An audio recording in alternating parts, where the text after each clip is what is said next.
20 টাকার বিরিয়ানিতে স্যালাড হয়ে যায়। স্যালাড হয়ে যায়, মানে ভাবা যায় ওরকম আইটেম দেওয়া হচ্ছে। দেখো 3 রকম আইটেমে চলে যাচ্ছে রাইসের সাথে। পেঁয়াজ শেষ হয়ে গেছে। শেষ হয়ে গেছে নাকি? পেঁয়াজের তো এখন দাম বেশি, বিশাল দাম। দেখো 20 টাকা যদি বিরিয়ানি দিতে পারি, 60 টাকা কিলো পেঁয়াজ না দেওয়ার কোনো ব্যাপার নেই। এটা ভালো হয়ে যায়। এবার সেটা শেষ হয়ে যায় যে কোনো ক্ষেত্রে।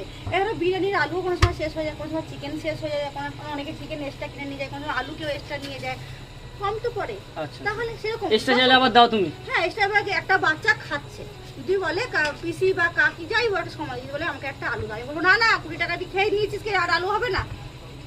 আবার রিপিট করা হচ্ছে। ওটা কি বলা হয়? না না, একদম বলা যায় না তো। তাহলে আজকে আমার ঘরে ছেলে খেতে যদি বসে, যদি বলে মা আমাকে একটা আলু দাও বা 1 পিস চিকেন দাও, আমি তাকে বলতে পারবো না না তোকে দিয়ে দিচ্ছি, যা কোটা তুই। হ্যাঁ, একদম একদম একদম। কোটা শেষ রাতের বেলা আবার। একদম একদম।